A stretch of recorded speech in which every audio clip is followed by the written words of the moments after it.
What is going on, everybody? It is Thursday night, and it is time for the I-71 Playbook Podcast. I am BB, and with me, as always, is BC. How are we tonight, sir? Good, BB. Like I said, I think I'm coming down with a little under the midweek weather here, but no, I'm doing well. A lot to talk about. Did anything happen in I don't Northeast know, Ohio sports this past week? Holy crap! Wow, wow. And what is it, when we come in and we take a week off again, it um, just it steamrolls. just explodes. Hold on, before we get into all that we have to talk about, we've got kind of a special day today. Today is the 1 year Pod-Aversary of the I-71 Playbook Podcast. We made it. Happy, We didn't kill each other in a year. happy Pod-Aversary, BB. Happy Pod-Aversary. Oh Did my you God, for we're still doing it. What's that? did we not do Pod-Aversary gifts this year or No, all I need is your smile to warm my heart. That's it. And then hopefully poking the bear a little later.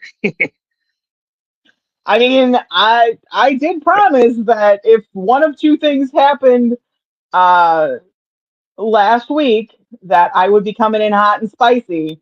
Both of those things actually did not happen.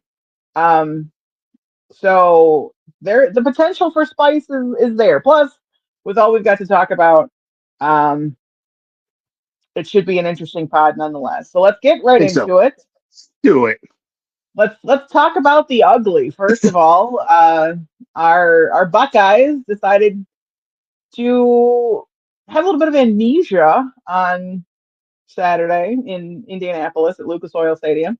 Uh, did not come out victorious as the Big Ten champions. Still the number two team in the country. Let's get into it because Well, that was ugly.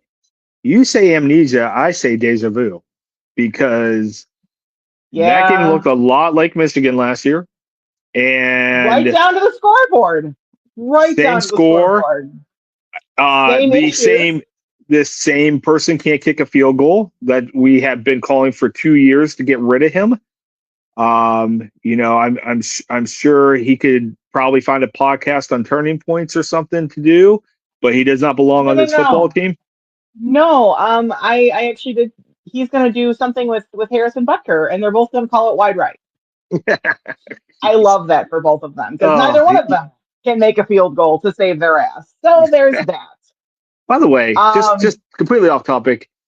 Are you like me, just reveling a little in Kansas City's fortunes right now? yes, yes, Okay, I just want to am. make sure it's not just There me. is Okay, not. We'll get into that, but there is not a lot as a NFL fan for us to be like super excited about right now. all right. Let's be really honest. But no, watching both Philadelphia and Kansas City having a little bit of their comeuppance is just it warms my black little heart. Like It's good stuff. it's It's like the good stuff. Grinch. Um, so talking about the game, yeah, it was like deja vu. The Buckeyes lost 13-10. Um, Defense played there's great. something De- they did, but unfortunately, a little bit of our offense I have questions on. I don't know if Ryan Day is a secret Lions fan or not, but this is twice in 2 weeks that it has been 4th and 1, and instead of throwing the ball or handing it off to someone who actually has legs and can run, uh, we give it to Julian Sand, and both times he gets denied. So maybe the fourth and effort, we just go for the sure thing and we just get it done. Stop trying to be So, cute. so you know we're going to disagree on this. You know we're going to disagree on this. On the first fourth down, like I'm wholeheartedly you go for it. It gets overturned. It gets overturned on a call. They didn't really make a big deal on the broadcast, but like when his knee's down, you can't see the ball. So there's no possible way, unless they got a different look in the booth that we didn't get. There's no possible way to know that he did or did not get it. Regardless, I don't have a problem with that. My big problems with 3rd and 1 on this before the missed field goal. You got 3rd and 1. Yeah, You're driving. Just you have so many options. you You have do.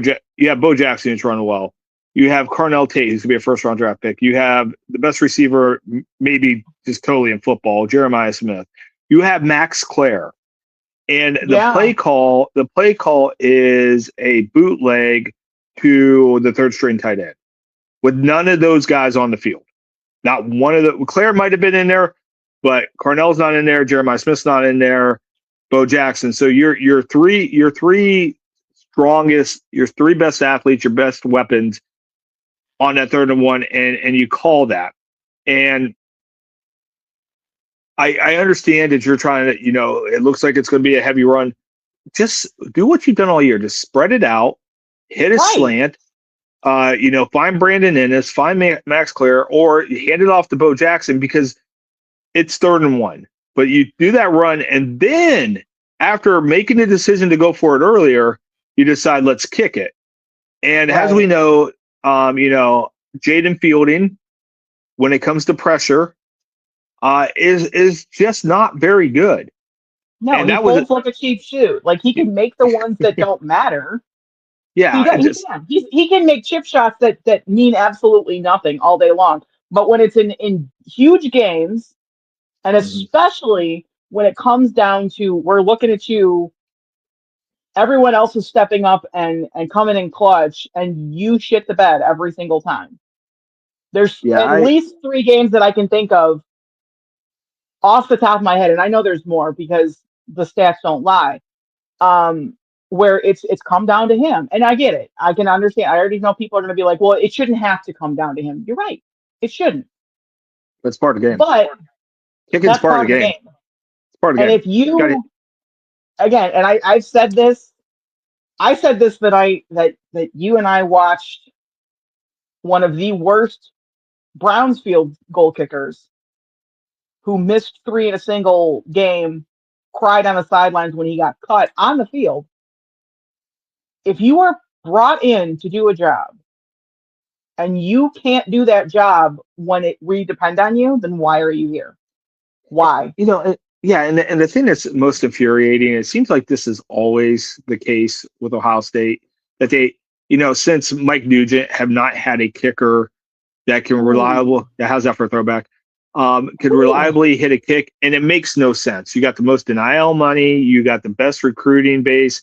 You're telling me you right. can't find one kid in high school that can kick field goals from 50 yards in, consistently. And I don't know why. And I know they brought a kid in. I'm going to sneeze. 1 second. Excuse me. I told you something's coming Andy, on. Yeah, I'm starting Andy, to feel it. bless you, Um, bless you. I know. Thank you. And I know. You know, I know they brought in their kicker this year who just absolutely during spring practice was lights out. Yet, I don't know if this is Ryan Day showing a little loyalty to Jay Fielding, but the scary thing is you're gonna go into playoffs and you may come down to another kick. And how can you, with confidence, put that kid out there? So at You this point, don't. I go for if it's 4th and short, you got to go for it. See, You, but here's my other question. If we are going to go start going for it on 4th and short or 3rd and short, if we are in those short situations where we need to move the sticks and we need to pick it up, why don't we bring in Keenholz? I mean, yeah, he's a monster. We've done it before. Like I don't understand. So if you want to go to those running plays on, whatever down and short, all right. give it to, I, I have zero. give I it have to one of your zero. bigger Yeah, plays. I have zero problems with that. Like, I mean, that's why you got him. That's why you've run those plays all year and showed those looks, and you've shown him thrown out of it. You've shown him run out of it. You've shown him pitch. You Right. see, he's done every version of the run past option on short yardage, and a couple times he just did the sneak. And Right. he's a little He bigger. can do this. He is a little bigger.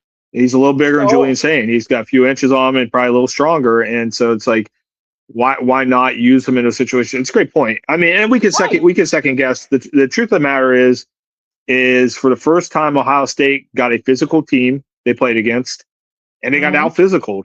They got out They did. physicaled, They particularly did. their offensive line. Like Yeah. Julian Sane for the first time felt pressure this year, and That's what I that was saying to my person when we were watching the game. I'm like, he hasn't been sacked all year long, and he got sacked. Was it 6 times in that game? so he had gotten sacked 6 times the entire season. He got sacked 6 times during that game. Okay. Okay. So like Um, it was a different look. Indiana made some good adjustments. Ohio State did not, and that's unusual. Ohio State has been really right. good at adjusting. So, So that's why but I'm confused and maybe a little bit concerned because all season long we've seen them come out after halftime and make adjustments and then pull away. And then this time, it is deja vu to the Michigan game. Is the fact that they didn't make any adjustments. They're just going to try and run their plays and just run everything the way they wanted to. And it was baffling. So we could get onto this all night long. We got a yeah, we lot to talk can. about. Yeah, but Um, very short lived because Sunday morning the brackets came out. Ohio State only dropped to 2. You take to our viewing audience out there. BB texted me after the game, said, "How far do we fall?" I'm like, to 2, and I don't know if you See, believe me or not, but yeah, to 2. I I did and I didn't because I can also see with this field of play, I could see them being dropped maybe to 4. I mean, they wouldn't be. They'd still get a bye week, but I figured they would have. They I could have think fallen anywhere. so remember, once again, committee of people, and the best place for Ohio State was to be the 2 or 3 because they would Right. love to see Ohio State and Indiana go back at it for a national title. They Right. would absolutely love that. Um, and Ohio State's only loss after dominating its entire schedule was to the number 2 team in the nation on a neutral field. So it just didn't Right. make any sense to drop them beyond there. They still get the matchup they want eventually if it happens that way. Indiana and Ohio State are clearly the best 2 teams in the country. Indiana right now is clearly the best team in the country. Hmm. And as much as that pains me to say, they proved it on the field. Ohio State did Same. not. And Big same. so they're gonna get a bye. What's the matchup they got? Who they got? They I know have either the winner of the Texas A&M game that's or right. Texas A&M Miami game. Miami. Yeah. Yeah. So, um, but my person actually had a really good idea, and we saw last year the curse of the first round bye. Literally all of the teams who were at the top 4 ranked seeds going into the playoffs last year, each one of them got a bye, each one of them lost. So what we don't want to have happen is that to repeat itself. And my person actually came up with a really good idea. He's like, what Ohio State needs to do. Now, mind you, he is an Ohio State tolerator. He's not quite a fan, but he tolerates and he appreciates. So we'll go with that. Um, he's like, they need to find a school that's not doing a bowl game, somewhere that's down close and have a tune-up I game I the week got one. before. I got one. Whoo! Play like a champion. Oh, unless you don't get your way and then it's time to quit. Notre Dame's free. They are. They've got nothing going on, and let's Good. talk about it. Good Let's golly. Yeah. talk about it. Let's finish real quick with Ohio State. The bye thing. You have to remember last year the byes went to conference champions. So a Right. couple of teams they didn't go to the best 4 teams. So this year the best 4 teams got the bye. Okay. And in Oregon's defense, they had to go up against a juggernaut last year, which was a playoff Ohio State. So Oops. the four losing didn't represent the 4 best teams, obviously, in the playoffs. Right. And that's why this year is a little different because, hey, the committee actually learned something last year and did the They did. seeding according to the top four, which is fine. But yeah, what about them Irish? I mean, I'm kind of blown away with one, just the sheer um childish behavior that is coming out of South Bend, and it's their AD. Um, Oh, they're this fans guy, too. My Facebook has been well, a sight to behold. yeah, yeah, they're fans or something. But that's beside the point. The fact that you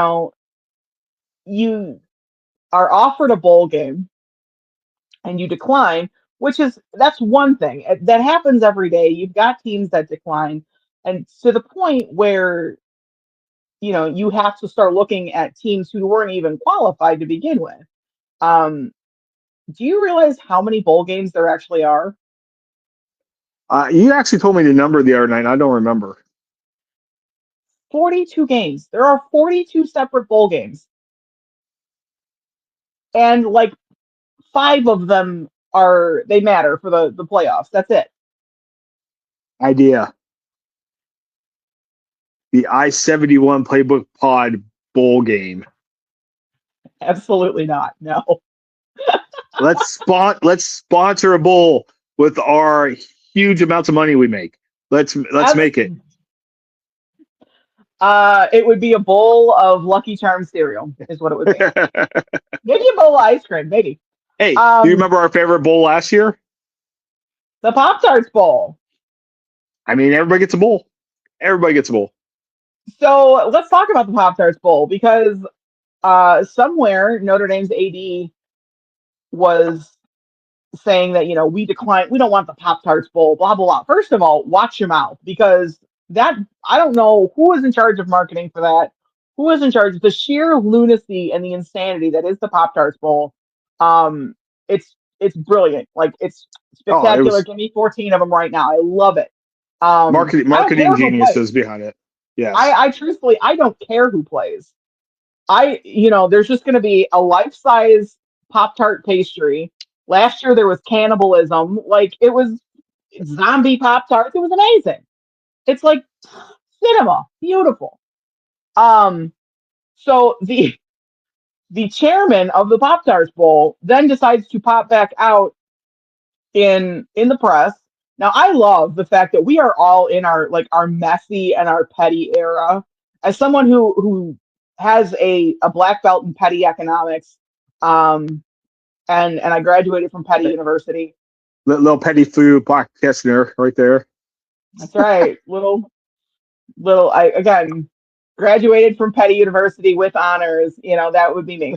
Um, they came back out and they were like, "Yeah, you weren't even in the running because we have an agreement with both the ACC and the Big Ten. You don't even go here." So they're whining and they're bitching about declining a bowl game that they weren't even invited to. Um, oops. But that brings together another point. It's time. It's beyond time that they need to join a conference. Like Yeah. you can go argue with your mom. I don't care. They need to be in a conference. But here's the kicker that I didn't realize until I was doing show prep. They're actually in a conference for every other sport at Notre Dame but football. They're in the Big So for East, aren't they? basketball, no, they're actually with the ACC. Are they? I thought they're in the Big East for basketball. My bad. Well, it could be. But yeah, so them and Connecticut, UConn have this agreement to where they're kind of in a conference, but they're kind of not. Listen, you are banking on principles and nostalgia from when your team was good in 1953. Join a damn Let, conference. let's actually put this in context. So Notre Dame fans, I want you to listen up. This is why you're not in a bowl game, or this is why you're not in the playoffs. Okay, so Listen first of here, all, let's go. BB's 100% right. Join a conference. But and I want everybody to know, nobody is to blame but Notre Dame. And the Right. reason they're not in a conference is because they still have their own TV deal. And the Yeah. minute they join a conference, they lose that exclusivity on that TV deal, which will cost them millions, if not, I know the number is astronomical for Notre Dame football. And Probably, yeah. so they have made a conscious decision to get paid and have to face these kind of tribulations in certain years. So Notre Dame really does not have the threshold of losses that other teams do, because once again, Alabama's got 3 losses. Looked terrible in Georgia. They got actually 2 bad losses, and then they got blown out by Georgia, but they're in. Why? Because they are in a conference championship. So the committee, they already said we're not counting those games. If you're in, we're not going to let that count. And Alabama looked like dog crap Saturday. Yeah. And so with that being said, Notre Dame has consciously made the effort to get paid. Well, that has cost your football team the playoffs. You have nobody to blame, and just quit whining about it. Quit whining. And you and I, we started to talk about this when we were getting things together for the show tonight. Does Notre Dame deserve to compete in the playoffs? Absolutely. Absolutely. They're one of the best teams in the country. Absolutely. Does Notre Dame deserve a playoff spot over Miami? Absolutely not. Absolutely not. Even that question, like, Miami played a tougher schedule. Like, I understand they beat Miami straight up, but Miami played a tougher schedule. Miami beat them. No, Notre Dame beat Miami.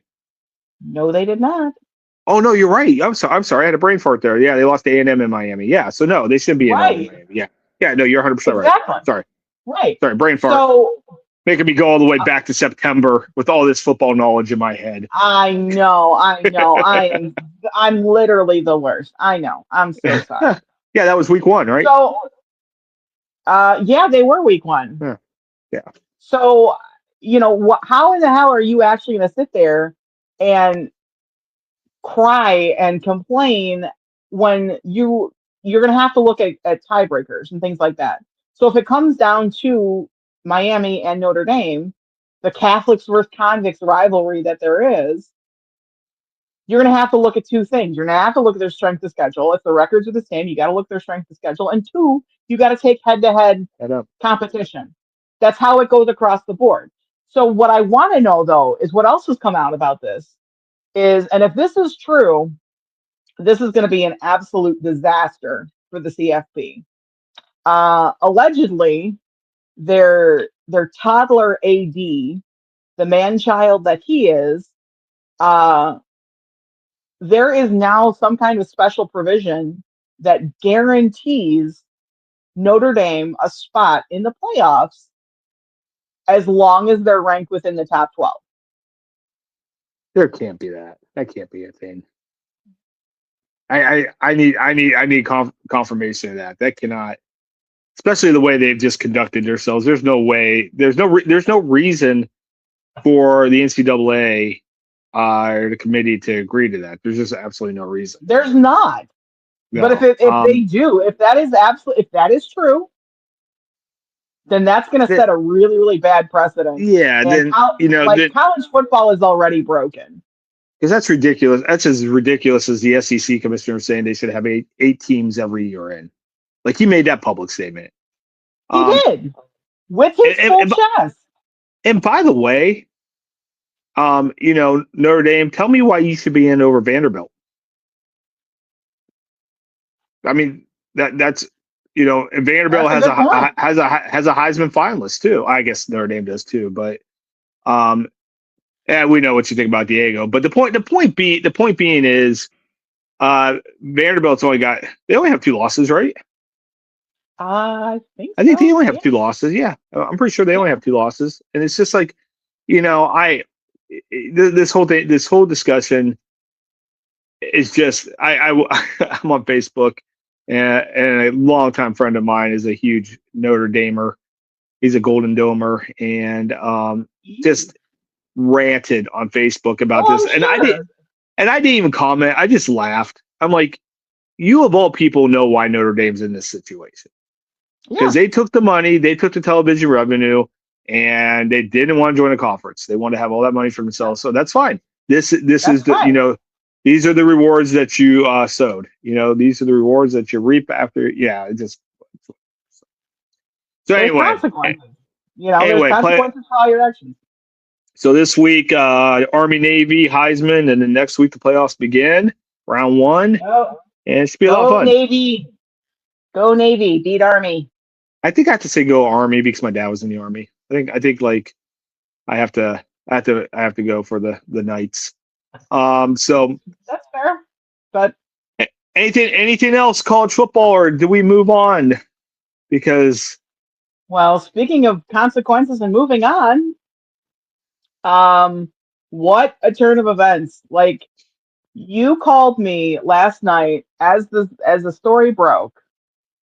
Um, and I was doing some things around the house and I wasn't paying attention to my phone.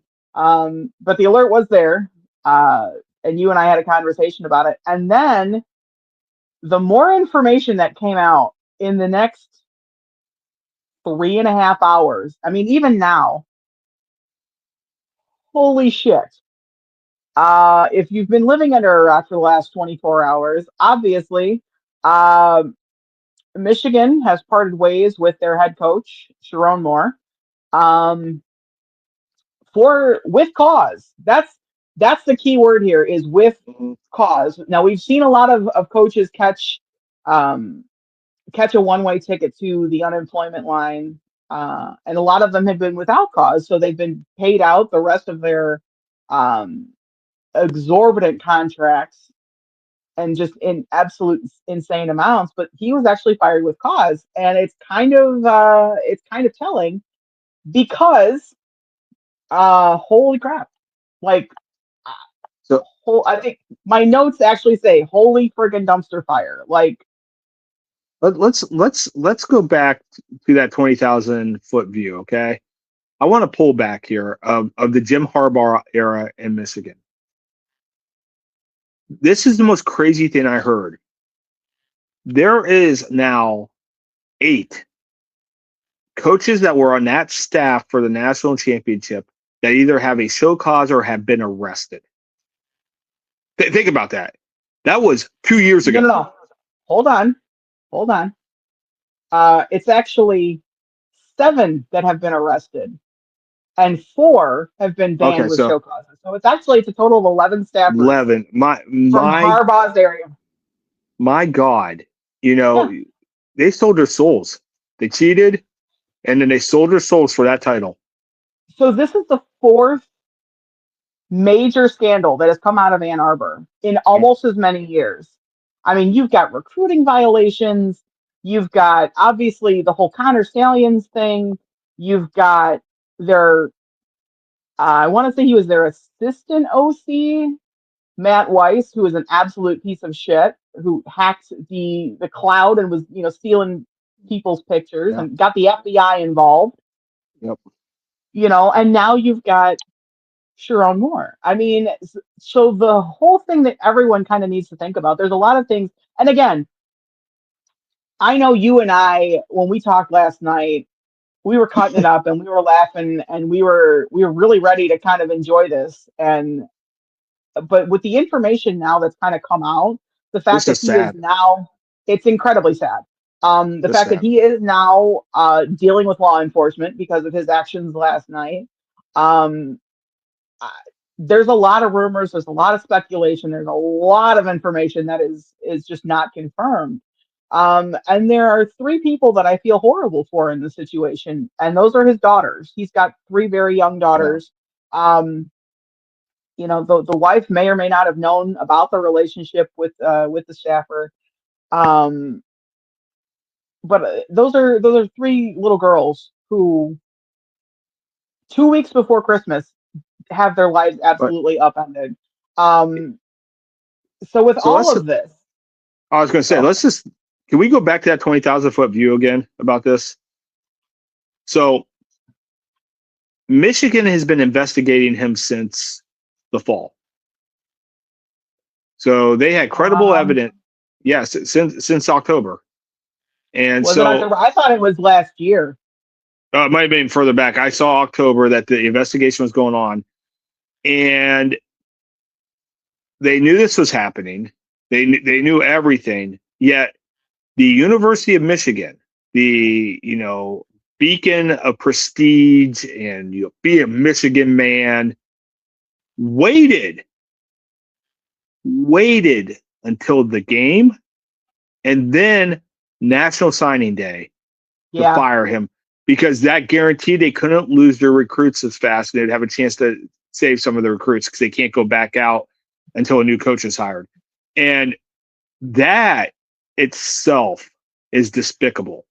And I had to sit, what was it now? God, 15 years ago, and we had to watch a good man, a fantastic coach, get drugged through the mud, particularly by people of that Michigan ilk. Mm-hmm. They drug Jim Tressel just because he stood up for his kids who did things that are perfectly legal today. Mm-hmm. Perfectly legal. And they called him every name in the book because he stood up for some kids, tried to protect some kids and their futures. And he got basically permanently banned from coaching. Mm-hmm. He's now the lieutenant governor of Ohio. Mm-hmm. Like I said, I know people that played for Jim Tressel that say he's one of the greatest people you'll ever meet. And that guy got drugged through the mud, particularly by Michigan fans, while they And have still does. yeah, and now we are looking at a 5-year tenure of criminality, and I am not exaggerating, criminality in their program. Mm-hmm.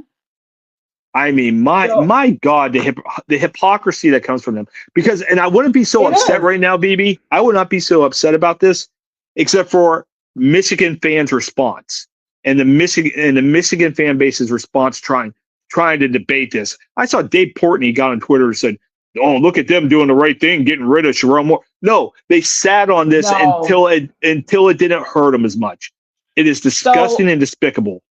It is. So here's my whole thing. Is if you look and see it's all tied together. Michigan fans want to talk about, oh, well, we live rent free in Ohio State's heads because we keep pointing out when you guys are doing shit that's like wrong and criminal. Oh, well, how many vacated wins does Michigan have? Not nearly enough. Should have 5 Because years worth now. the NCAA has come out and has publicly stated that they will no longer be vacating wins, which is a lie because they just did it to Michigan State again, because they don't want to punish the players. At this point, you have to do something because all of these things are adding up. And again, this is the fourth major criminal scandal in as many years. And it's just, what else is next? So I think the next firing that has to come out of Ann Arbor is their AD. Oh, absolutely. He's got to go. Warwick Manuel has been the common denominator in all of this. He brought Harbaugh. Sorry, he was instrumental in bringing Harbaugh back to Ann Arbor. He signed off on all of the signings. So that's Stallions, that's Minner, that's Moore, that's Weiss. All of these guys who are now no longer in Ann Arbor, but have left an indelible stain on your program. He's got to be the next one to fall because they all knew. They all knew. Yep, they absolutely did, and it's the whole thing's disgusting. And yeah, it's disgusting. I saw a quote earlier today, and I really hate when people are funnier than me on the internet. But Jim Harbaugh famously said that Ryan Day was born on third base because he was handed a championship team after Urban. He acts like he hit a triple when he was born on third base. Right. The same can be said for Sharon Moore. Oh, absolutely.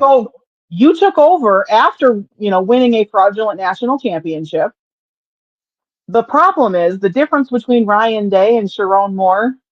Sharon was thrown out at home. I like that. I'll be here all Well week. well But played. Well played. Bum. um, so the question that a lot of people have, and before we move on, is what what happens next? Like, where do they go? And I saw a really great interview from Rich Eisen, who is a Oh, Michigan alumni. I've been meaning to watch that. I've been meaning to watch It's that. actually it's really well said. Rich Eisen is a Michigan alumni, and he's Die hard. very Die hard. diehard. That is his program. Um, and he's like, as an alumni, as someone who knew Sharon more personally, who knows his family, I don't know.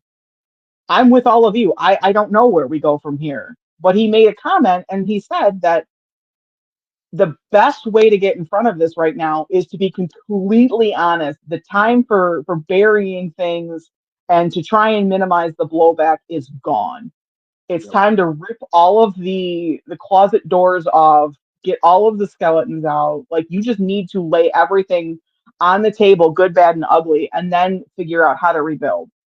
Because Yeah, and you've got a team of players right now who are asking the question, well, what the hell are we going to do? You've got an incoming class of recruits who are now looking at it going, what do we do? Because this is the sinking ship. And you've got fans, you've got families. I mean, this is huge. and when we think about the players too, like this is all the more reason the university should be ashamed of itself. These are kids. These are still kids that have put their futures in their hands, and they let this the whole waiting till after National Signing Day when they knew that they were going to fire him before that to Right. make sure like just like take the hit for a year, do the right thing, Right. and these kids, some of these kids are now stuck, and some of their better recruits are going to lose out on NIL money now. Although There's no more saving face. Now it's although, time to take what you got coming to you although and Bryce own up Underwood, to it. get out of there while you can, kid. Go find somewhere else. Get paid somewhere else. Well, funny you mentioned that, because apparently on all of his socials he has removed everything from Michigan As you and should. has started following LSU.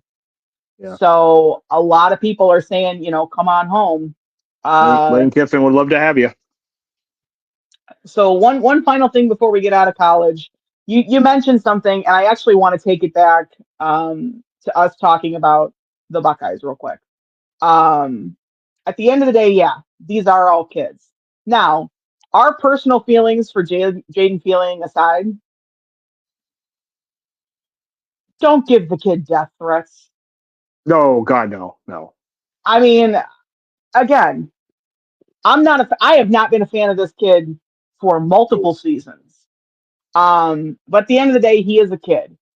And whether I agree with what side of the fence he falls on or not, or his Just inability to do his job, that does not mean that anyone has the right to wish harm and give death threats. I mean, the city of Columbus has fielded, I want to say, over 100 calls just regarding, you know, threats against him. I'm like, yeah. at the end of the It's day, we're passionate football fans. it's a It's a game. game, It's and kids. they're kids. Yep. That's I don't care if they're getting point paid, they're blank still period. kids. And again, Um if you okay, I would say we're both big football fans. right, And we host a podcast basically about football. right, But if you lose sleep over a loss, you have to re-examine your life. Like, yeah, yeah, it is a game. There will be a next season, and you just move on with your life. Like, it's okay to be upset for a little bit, but right. like Like, I I was realize not fans happy on sort Saturday night. no, I was even less happy on Sunday afternoon. And then we moved on. Like, it you move on. sucks, but Um, yeah, it's it always not that serious. It's not that deep. always goes No one back to you remember Ryan Hamby? Remember that name? Oh, oh, ooh, that's going And back that a was ways. well, and that's right when social media started blowing up. Like, I mean, that was at the Right. very beginning of social media, like about what 2008, 2009, somewhere in there.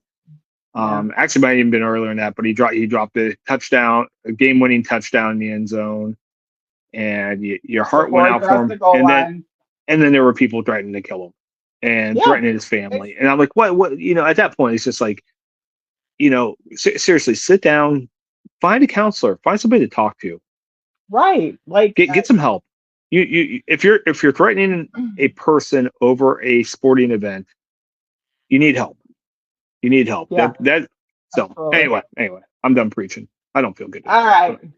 right. Well, speaking of preaching and getting on a soapbox, let's talk about Sundays and the Browns. Uh, so you and I have talked about if the Browns, and we've been saying this for 2 years, would have competent quarterback play, some things would happen.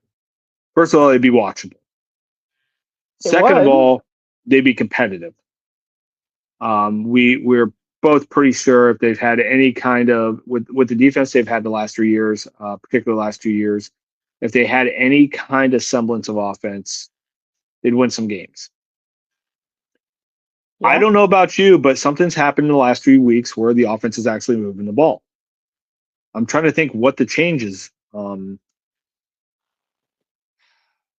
I do remember this historic fall and hold on. There you This go. historic fall, this historic draft fall that we were all in disbelief about. But my God, Shador Sanders. Um, Yeah. we have talked to nauseum how much we love this kid, just as a human being. This Yes. kid's going to the inner city. We've documented a couple of times he's went to the inner city, not for any clout and just help people out. He's went to Hmm. high schools and spoke. When he wasn't getting his snaps, getting his reps with the first team, second team, third team, he was going to Baldwin Wallace and working with their receivers. I mean, he did everything. Like, you could not have scripted him doing anything more right. And now it's paying off. And now we have this thing in Cleveland right now called hope. And it has been a while since we had a little hope in our football team, but See, they and are now must watch TV. I anytime that I hear that, I've always got the Hawkeye like don't give me hope. Give me hope. Um, but no, I unfortunately again I was out of coverage last week, but I was able to see clips and things like that. Yeah, the kid could possibly be legit if he My, gets a my little help, a little a little support. But I can tell you two things that happened after this week. Um, I'm pretty sure we watched in real time Kevin Stefanski sign his death warrant. I think his days are numbered. I think uh, I don't know if it's going to be the full season or if it's going to be shortly thereafter. If he's going to be a casualty of Black Monday, but you've got a kid who is absolutely playing outside of his mind. He's moving the ball downfield. He's putting points on the board. He's not putting the ball in other teams' hands, which is something that, again, in Cleveland is kind of an anomaly. And then you go for a potential, you score and you go for 2 points, which is fine. It's going to tie the game. So why in the absolute hell do you take the quarterback, the kid who's got you there, the kid who helped put them points on the board?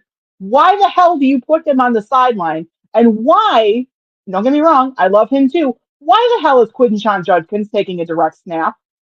So a couple I couple need someone to things. explain it to me like I'm five. Like, get out the Crayolas and explain it to me. Oh, so I'm not going to be able to explain the rationale for it because in the last 5 minutes of that game, Shador was 10 to 13 for over 80 yards, a touchdown rushing, and a touchdown pass in the last 5 minutes of the game. Right. He was like we like to say in the business on a heater, right? He's on a heater at that point. In the And business. you know, if you want to run that end around, let Shador handle the ball. You know, the fact that I almost came unglued the minute that I saw them going to Wildcat before the play even snapped. I Hmm. almost and I said the same exact thing, and I was just kind of watching the game myself. I'm like, Stefanski's gonna get fired. Like this is it. I don't care if this goes in. Like this is such, and the reason is like the play call. And I know there's some, I don't want to say Browns apologies, but there are people online saying, well, you know, if Quinshawn pinches the ball, that he scores too. But here's the problem with that. Here's the problem. Yeah, I don't. You have to know your personnel. You have to feel the game. Right. So you have, first of all, you have a new center. Your center tears his Achilles. So you got a new Right. center in the game, which they already fumbled a snap. Right. Okay. The one person that's worked with the backup center, Zach Minter, all year is Shador. Right. Okay. So that's one thing. So Shador's in there. He handles the ball. Second of all, your starting running back, your backup running back, one of your starting wide receivers, your starting tight end are all rookies. Right. The guy that you're going to run the end around to is an undrafted free agent. So we are talking that you just had this kid come down, ignite the offense, Right. down two. I mean, think about this: down 2 scores in the fourth quarter. Browns games have been over for 3 years, Right. and Shador shows up. He gets you back into the game, shakes off a bad interception, shakes off a fumble by Dylan Sampson, and gets you back in the game. And you have a pitch to or a direct snack to a rookie running back, not a quarterback, Nope. who is then supposed to pitch the ball to an undrafted free agent on an end around trick play for 2 points. Or you run an RPO with the quarterback who's on an absolute heater and let him make a play and Right. win or lose that way. But the fact that they took it out of his hands was done. Just it was one of the and like I said, it's so much worse than it appears because once again, the personnel he was using for Yeah. that play Makes is no sense. it makes no sense. And you could have run that same play with Shador. You could have run the You same could damn have. play with Shador. And you could have with that, you could have, once again, he could have faked like he was going to throw, like he's bootlegging out, pitch back and then go. But the Right. fact that it makes no sense. And we talked about earlier before the pod as we were kind of putting our show prep together that there's a lot of smoke about Kevin Stefanski wanting out. There's a lot of smoke about the Browns wanting a more Shador friendly coach here because I think there is, and I want people to understand, you should root for Shador Sanders to be your quarterback, and I'm going to tell you why. And once again, I think he's winning more and more people over. I really do. Yeah. He's just a good kid. He's an infectious kid. But here's the thing, and this is me dreaming a dream, right? This is my sports dream. Okay, as we get to the holidays, All right. Hit it with me, Les Mis. You're dreaming a dream. Let's go. Shador's a fifth-round pick. Shador is Right. costing him nothing. And in terms of professional football, his salary is nothing. Your Right. biggest deterrent on your team is a contract of a quarterback. Right. So if you can get a starter for the next 2 years where that contract's going to still be hammering you before you'd have to re-sign this kid, oh my God, what a win. Not only that, if Shador can be the number one guy, if he can over the next 4 games say, hey, 2026, you don't want a quarterback. Now all of a sudden you got two first-round picks and 3 top 40 picks. And think about what they did with those picks this past year. Quinshawn Judkins, Carson Schlesinger, and I don't want to put Mason him up. Graham. No. I just didn't want to put him. It's got to be hard for Mason right now, being a Michigan man. But anyway, no, I'm a big Mason Graham fan. Let's be honest. But you got 3 absolute 5 to 10 year starters. In all honesty, Carson Swessinger is going to probably be the defensive player, rookie of the year. He should be. He's going to He break should the be. He's going to break the rookie tackle record. Uh, he's just absolutely all over the field. Mason Graham has played really well. I know he got a lot, especially early on when the defense was playing lights out. They were like, "Oh, where's he at?" He's just collapsed in the pocket. Like he might not show Yeah. up in the, but he's doing his job. And Quinshon, if he doesn't get hit in the backfield, is really, really good. And that's not like he's had a couple of bad weeks rushing the ball, and that has nothing to do with them. That's complete the offensive line. But could you imagine next year? Let's get the two best offensive tackles and a round one wide receiver, and all of a sudden, let's roll. Let's roll. Let's see what happens. Definitely need to beef up the O line. And we can talk draft stuff when it was closer. So somebody may have done his first mock draft of the year already. I'm well aware. Yes. Well aware. I'm not proud of myself. Kind of ashamed while I was doing it, and then I did 3 more. Exactly. I'm not surprised at all. Not even a little bit. But no, I agree. If we can get him some help and we can get him some support, I think he could be the one. Absolutely. However, there's a little bit more interesting information that happened this week. It was basically NFL parent teacher conferences. There was a certain father that rolled up to Berea, and I mean rolled up. Rolled up. It literally in the Rolls Royce with the chinchilla coat. He pulled up like it was 1998. He pulled up. I saw something. I actually saw the video of him rolling up. Someone's like, that's straight Denzel from American Gangster. That wasn't Deion Sanders. That was Frank Lucas. I'm like, yeah, it was. Yep. And it wasn't Deion Sanders because that was Prime. That wasn't Coach Prime. That was Prime. He rolls up. He gives Shador a big hug on the field. And then, here comes Stefanski. And he's fangirling. Like, you can see him in the video. He's fangirling. And in the archives of the internet, there is an interview, and you were telling me about this, where Stefanski, as a defensive back, said that he looked up to Deion Sanders. So he's having his little fangirl moment. Yeah. Deion was one of his favorite players.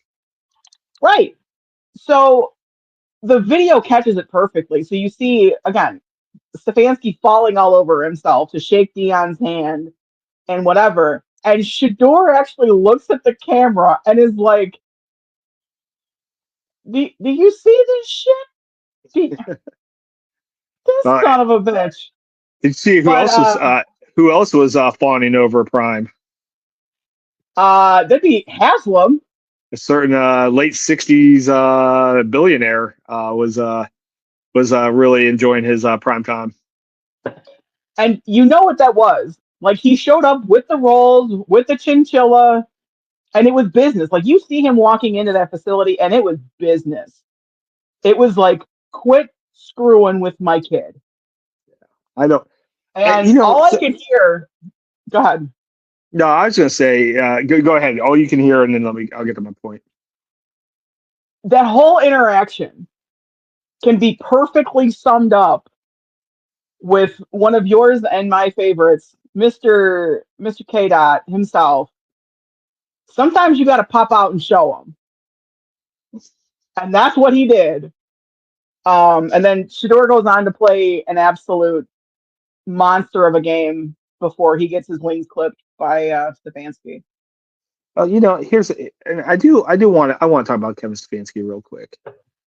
So, this whole entire year, we could not understand why Dylan Gabriel was on the field. We could not understand why Shador was not getting any looks. And we said from the beginning, he's by far the most talented, just from his college resume, he's by far the best quarterback on the roster.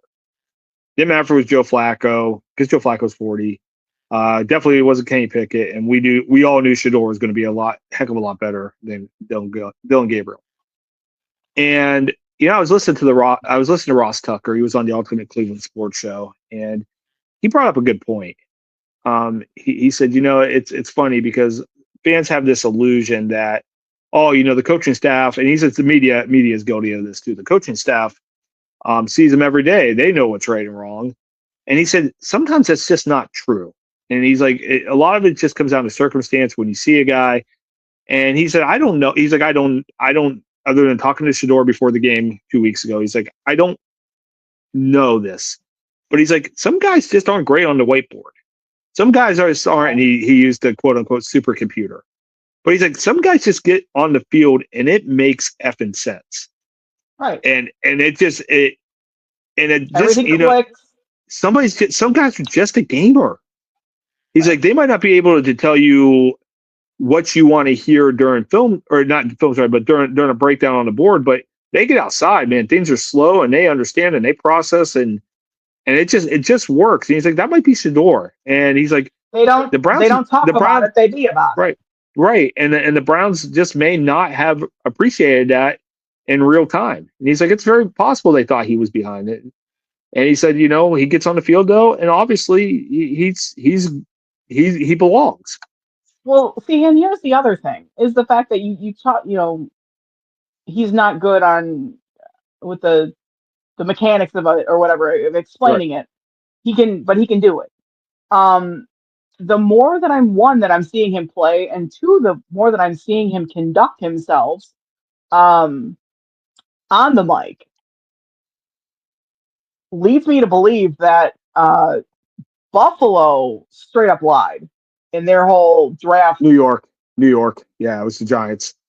Oh, it was the Giants. I'm sorry. It was Brian Daboll. It was. Who got fired. It was Brian, right, who ended up getting fired anyway. But see, here's the thing. You get Shador in these press conferences afterwards, and especially after things that are questionable. And the kid does not miss. You would think that he could go out there and he would, want to throw, point fingers and throw blame everywhere. But, and I kind of wanted to talk about this a little bit anyway, and we talked about it a little bit last week and a little bit before that. We've got a little bit of shockingly, a PR problem with now our backup quarterback. Because now you've got Dylan Gabriel, who has thrown some shade in the press.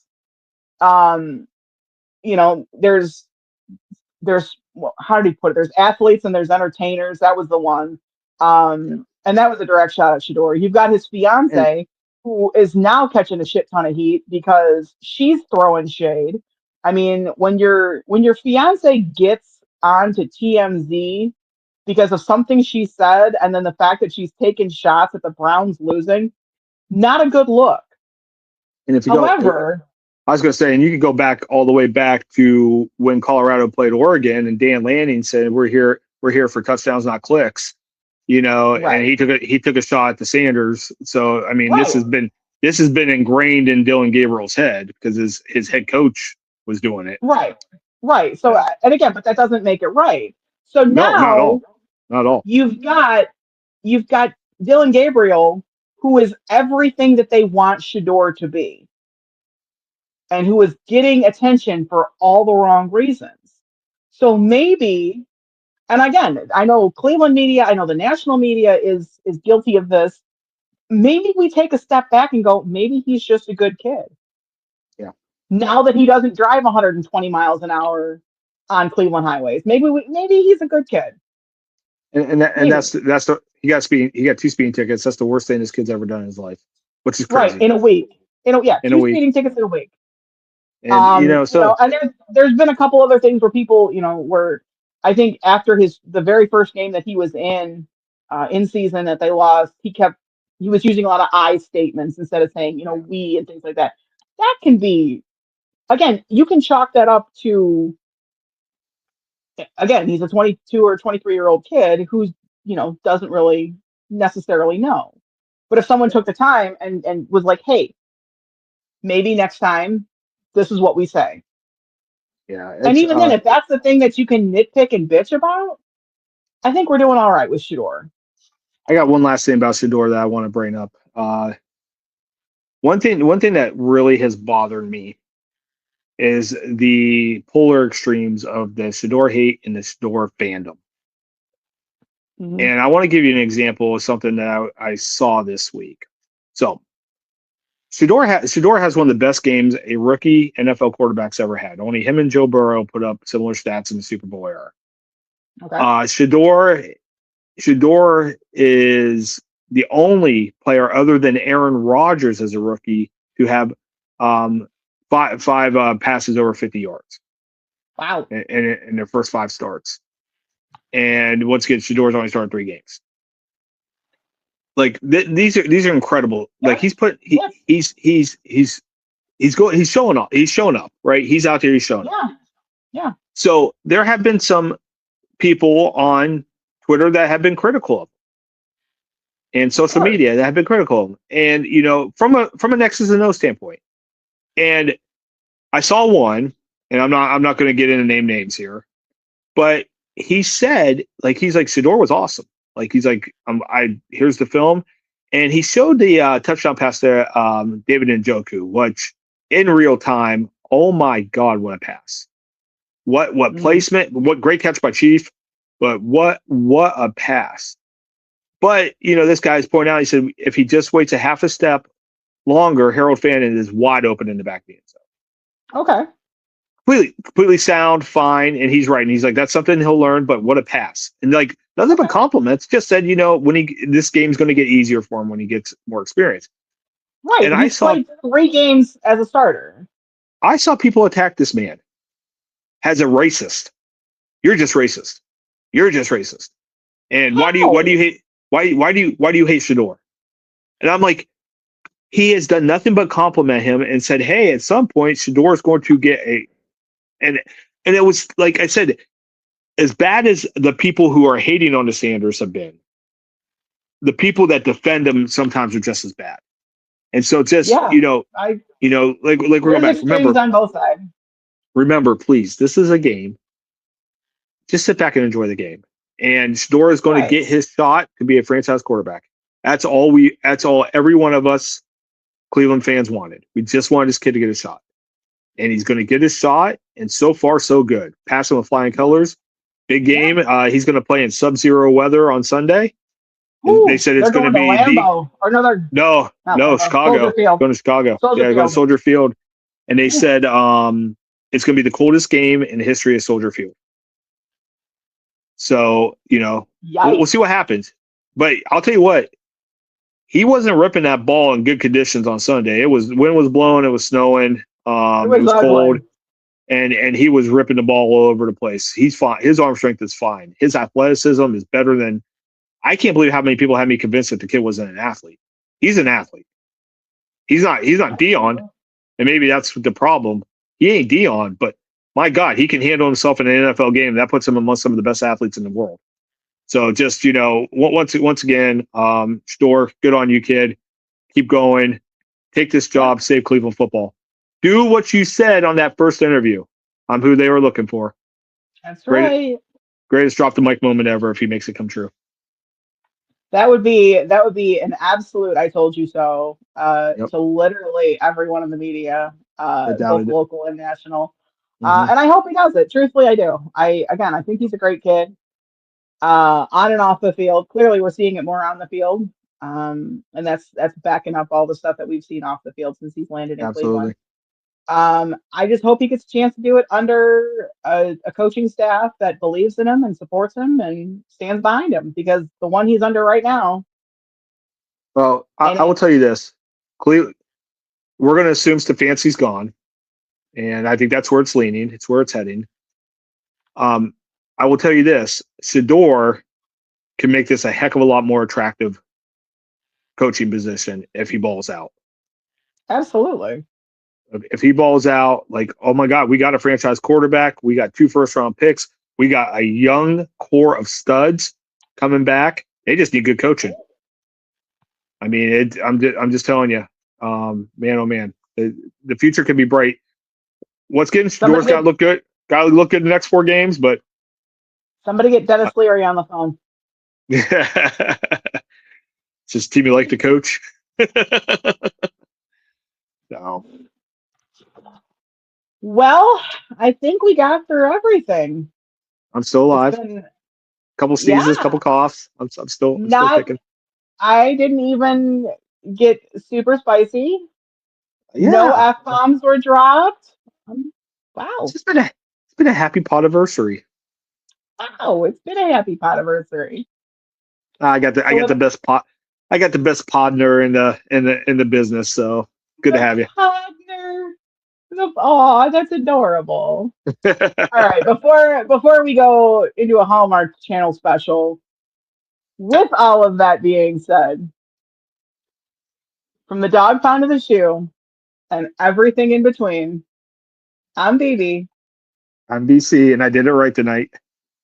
Yay! And Read what it says on. Read what it says under BB's chin. this has been the I-71 Playbook Podcast.